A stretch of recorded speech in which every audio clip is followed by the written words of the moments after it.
All right, so we've been talking about these truckers, and these truckers are in Ottawa, Canada, and they've started a whole lot of protests going on all over the place now. I'm about to get into the article here, but the truckers' protests sweeping through Canada. Americans are starting to talk like they're going to do it. There's already mock protests going on in France. In France, they're already the police. They don't fuck around in France. They protest all the time over there. That's like a normal thing that they do. So their police are ready for them. They're probably cracking each other upside the head over there. But Canadians are pretty sweet to each other. They're pretty nice, if you will.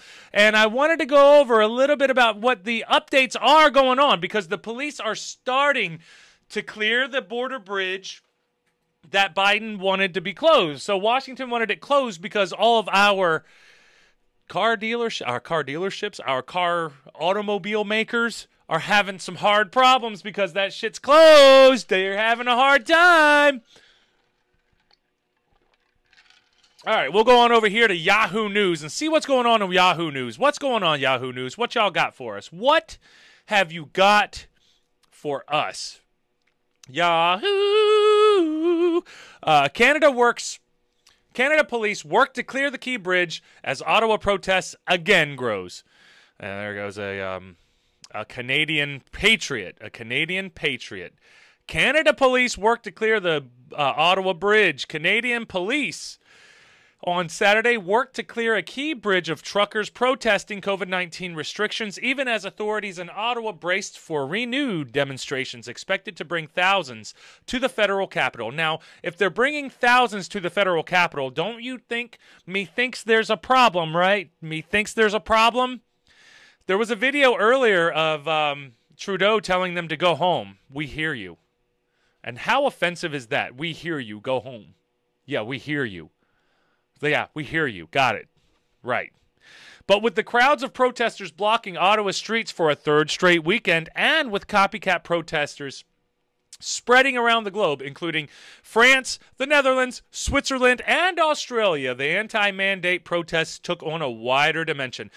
Australia and Canada, I believe, were the worst when it came to the mandates and the closures and the shutdowns. In Ontario, where authorities have declared a state of emergency, the provincial Supreme Court had ordered truckers to end their blockade of the strategic Ambassador Bridge, which links the city Windsor in Canada to Detroit, Michigan in the U.S. The protest has forced major automakers, there we go, in both countries to halt or scale back production. And Washington, Joe Biden, the Americans, on Friday urged Ottawa, to use its federal powers to end the blockade. Prime Minister Justin Trudeau promised an increasingly robust police intervention, adding that borders cannot remain closed and this conflict must end.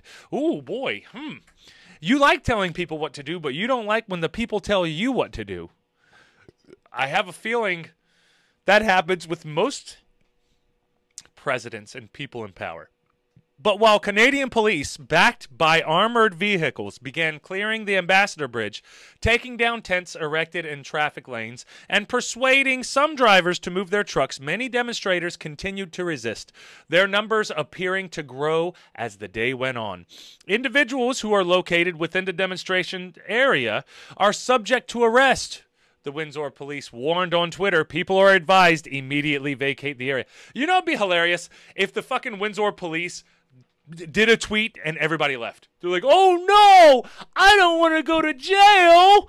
They can't possibly put all of us in there. We're gonna squeeze. They're gonna squeeze. Don't squeeze me. They're gonna get squeezed, guys. They're gonna squeeze them in jail. Or if there's a lot of you out there, they can't do shit because there's too many.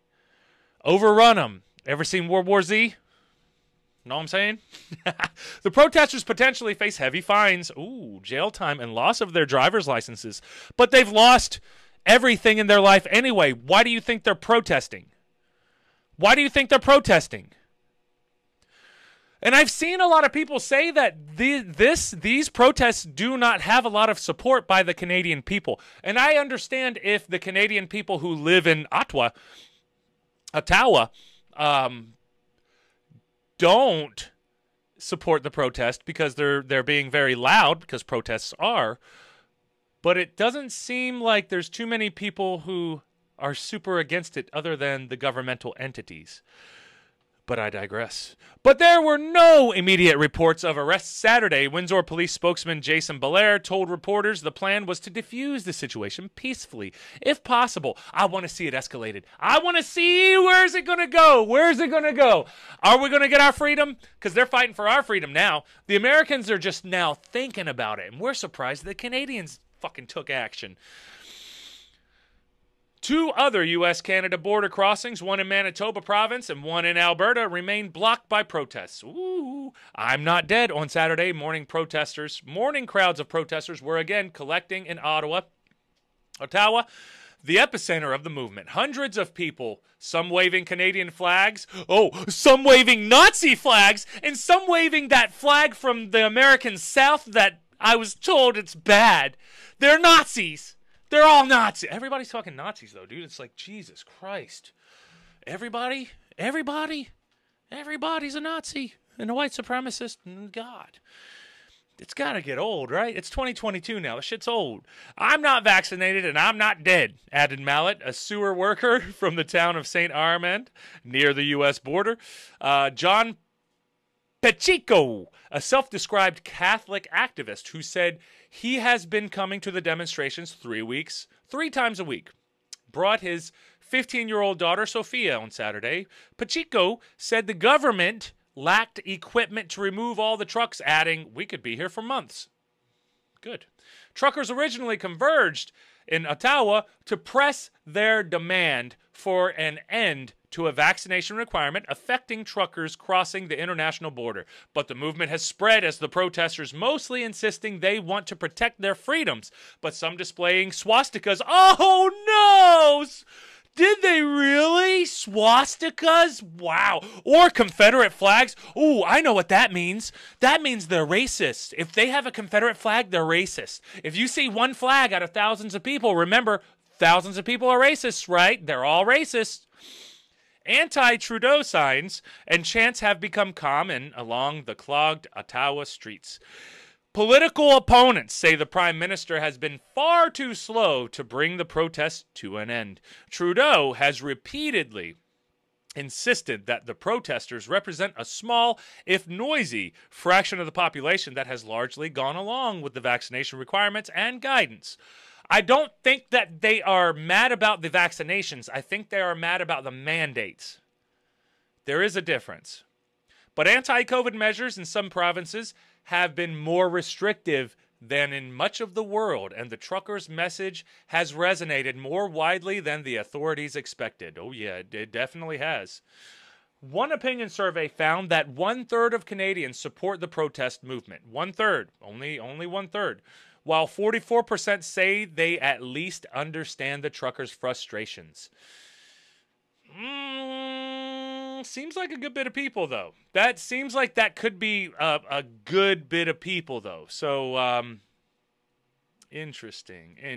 Since the movement began, some central Canadian provinces have announced plans to end vaccine requirements in coming weeks, with the numbers of COVID-19 cases falling, but the 2 most populous provinces, Ontario and Quebec, have yet to follow suit. The truckers have found support among conservatives and vaccine mandate opponents across the globe, while demonstrations in several countries, even as mandates are being rolled back in many places. They're definitely getting rolled back because people ain't dealing with that shit. Now we're going international. In Paris on Saturday, police fired tear gas and issued hundreds of fines in an effort to break up convoys of vehicles coming from across France in a protest over COVID restrictions and rising living costs. While some protesters made it to the glitzy Champs-Élysées, they were unable to block the city's streets as they had hoped. In the Netherlands, a vehicle convoy brought the Hague's city center to a standstill in another Canada-style protest.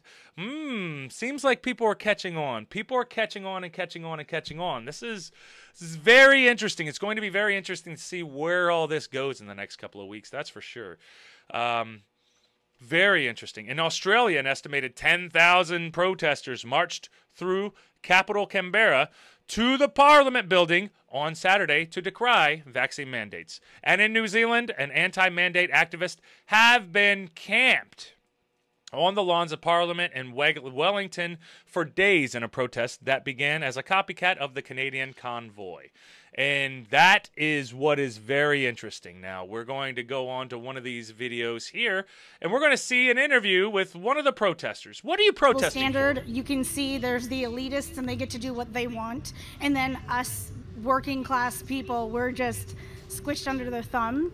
And Justin Trudeau has the audacity to call me a white supremacist and a racist. She looks like a white supremacist. And I'm a misogynist. Misogynist, racist, white supremacist. That's what that one is right there. For him to come have a conversation with me if he has the timbits to do it. And that's a Rebel News. David mentioned. And pretty sure Rebel News would be a little biased in their reporting. So we'll go to a couple of the people talking. I would argue, I mean, the Ottawa convoy is far, far bigger, 100%. Right. But I would argue the numbers, right? Yeah, but I would argue this convoy is is far more economically damaging. That's right. Yeah. Premier Ford said $700 million of goods a day per day are being prevented. So a couple billions of dollars this week alone, if that's the real number, right? And we see law enforcement from other regions, other cities descending in Windsor. All right, that's not really interesting. Let's continue on here, shall we? Now, before I jump off here, I wanted to look at the live stream, and this is Saturday night at 9 p.m. Let's see. Oh, it looks like partying out there. Are we partying out there? What's going on? What is going on out there? Totally looks like we're partying. Totally looks like we're partying. I just hopped onto a live stream. A good bit of people still out there in Ottawa. A good bit of people out there in Ottawa. Fighting for their rights to party or otherwise exist. Let's see. We'll fast forward a little bit. So right now, so far, protests are still going on. Do y'all see the Nazi flag? Do y'all see the Nazi flag? Where's that Nazi at? I hate them Nazis. Oh, come on. Sorry, it's slowing down. It's slowing down. Too much. I'm overworking the computer. Too much.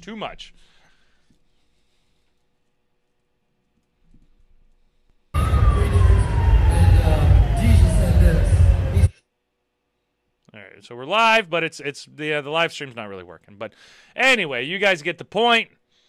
They're still out there. They're still working hard. They're still trying. They're still doing their best to fight for the freedom, for their freedom, your freedom, my freedom, our freedom, anyone's freedom. I guess most people's freedom in the Western world, at least, they feel like something's wrong, and a lot of people feel like something's wrong. And this story is going to be very, very fun to watch for the next few weeks to see exactly where this is going to go. I know the government wants to end it now, but I don't think it's going to end yet, guys. I don't think it's going to end yet. They have cleared out one of the bridges, but we'll see in the future. We will see. Guys, just keep your heads on straight. Be as peaceful as possible, but stand up for what you believe in.